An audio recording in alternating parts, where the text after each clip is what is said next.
बहुत बहुत धन्यवाद। आज सक्सेसफुल इंडस्ट्री 2023 ये पुरस्कार देकर आपने मेरा सम्मान किया है, उसके लिए आप लोगों को मैं मन से धन्यवाद करता हूँ। वैसे देखा जाए तो इस पुरस्कार का मैं अकेला हकदार नहीं हूँ। मैं यहाँ तक पहुँच पाया इसके पीछे बहुत लोगों का हाथ है और भगवान का आशीर्वाद भी। मेरे माँ पापा ने मैं अच्छी पढ़ाई करके बड़ा आदमी बन सकूं, इसके लिए उन्होंने जो मेरे लिए कष्ट लिए थे वह मैं कभी नहीं भूलूंगा। मेरे सभी दोस्तों ने मुझे दिया हुआ प्रोत्साहन और वक्त पड़ने पर आर्थिक और हर तरह से कितनी मदद की थी उसका मैं अंदाजा भी नहीं लगा सकता। वैसे ही शादी के बाद मुझे मेरी पत्नी ने दी हुई साथ, इसके लिए तो मेरे पास शब्द ही नहीं है। उसने पूरे घर की, माँ पापा की और बच्चों की जिम्मेदारी अकेली ने उठाई। उसकी वजह से मैं यहाँ तक पहुँच पाया, वरना ये सब मुझसे होता ही नहीं। लेकिन दोस्त, पत्नी, तकदीर का हाथ और भगवान का मिला हुआ साथ, इसके अलावा ज़्यादा इस कामयाबी में तो वह मेरे 7वीं और 10वीं कक्षा के शिक्षक श्री अभिजीत सर, वो अगर मेरे जिंदगी में नहीं आए होते तो भगवान को ही पता कि यहाँ तक पहुँच भी पाता या नहीं। सच कहें तो 7वीं तक में होशियार विद्यार्थी नहीं था, लेकिन फर्स्ट क्लास विद्यार्थी जरूर था। लेकिन 8वीं और 9वीं में गलत दोस्तों की संगत में रहकर मुझे परीक्षा में मिलने वाले मार्क्स बहुत कम आने लगे। ये बात अभिजीत सर के ध्यान में आई।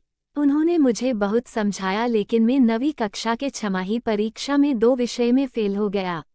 माँ पापा भी मेरा रिजल्ट देखकर मुझ पर चिल्लाए। मुझे पढ़ाई करनी जरूरी है समझा समझा कर थक गए, लेकिन मुझ में कोई सुधार नहीं आया। इंसान अगर गलत रास्ते पर भटक जाए तो फिर सही मार्ग पर चलने की कोशिश बहुत कम हो जाती है, क्योंकि वो गलत मार्ग सही है ऐसे उसको लगने लगता है। लेकिन मेरे साथ ऐसा नहीं हुआ। अभिजीत सर मुझे सही मार्ग पर ले आए। कुछ ऐसा हुआ कि मैं 9वीं पास हो जाऊंगा, मुझे खुद पर विश्वास भी नहीं था। लेकिन अभिजीत सर को उस वक्त भी मेरे में पोटेंशियल दिख रहा था। एक दिन पीटी के क्लास में हम सब लड़के मैदान पर इकट्ठा हुए। उस वक्त मुझे पीछे से किसी की आवाज़ सुनाई दी। अभिजीत सर और हमारे प्रिंसिपल पांडे सर यह मेरे विषय में कुछ बातें कर रहे थे, ऐसा मुझे लगा। मैं उनकी बातें गौर से सुनने लगा। प्रिंसिपल पांडे सर बोल रहे थे कि अभिजीत सर मेरी सुनो, सिद्धार्थ के लिए अपने विद्यालय का नाम खराब मत करो। 9वीं में पास हो रहा होगा तब भी उसे फेल कर दो, क्योंकि उसके नसीब से वह 9वीं पास हो भी गया तब भी वह 10वीं में फेल हो ही जाएगा, इसकी मुझे गारंटी है। तभी अभिजीत सर पांडे सर को बोले, सर मुझ पर विश्वास करो। अभी जरूर सिद्धार्थ 2 विषय में फेल हुआ होगा, लेकिन वो 10वीं की पढ़ाई अच्छे से करके अच्छे नंबरों के साथ पास हो जाएगा। उसमें बहुत पोटेंशियल है सर। अभिजीत सर का मुझ पर इतना विश्वास देखकर पांडे सर ने अभिजीत सर से एक शर्त लगाई।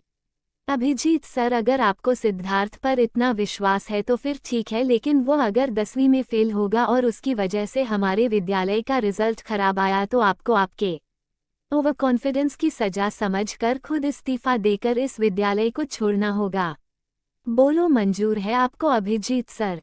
अभिजीत सर ने एक पल भी नहीं सोचा और पांडे सर की शर्त स्वीकार कर ली और दोनों बातें करते करते वहां से निकल गए। अभी मुझे मुझसे ही शर्म आने लगी।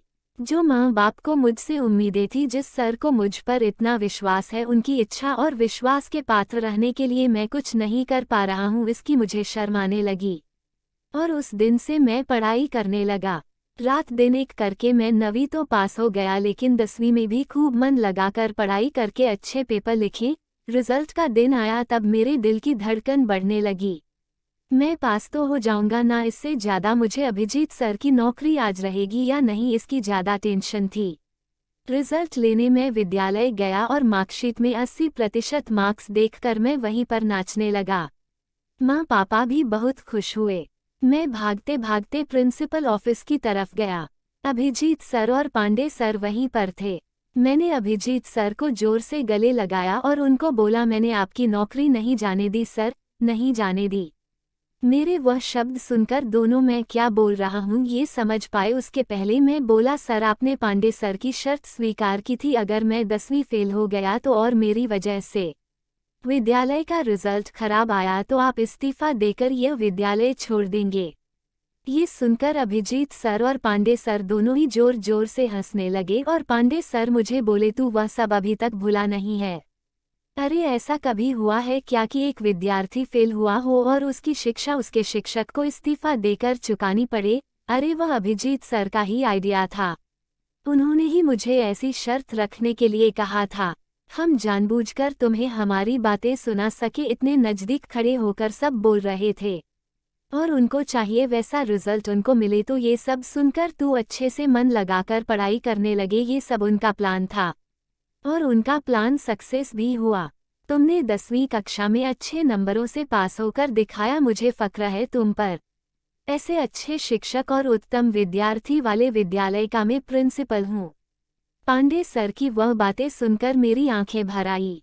ऐसे शिक्षक मुझे मिलने की वजह से मैं यहाँ तक का रास्ता चल पाया, ये सब सिद्ध कर पाया। वह बोलते हैं ना कि अच्छा गुरु मिला तो शिष्य का जीवन सोना कर देता है। ये बात सच है।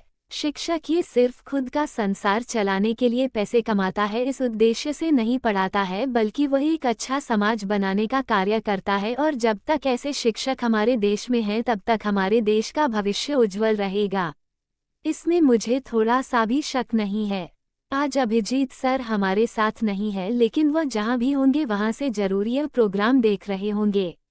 तो कृपा करके सब खड़े होकर अभिजीत सर को स्टैंडिंग ओवेशन देकर उनका सम्मान करें, ऐसी मेरी इच्छा है। सब लोग खड़े होकर तालियों की आवाज करते हुए एक सुंदर प्रोग्राम का अंत करते हैं।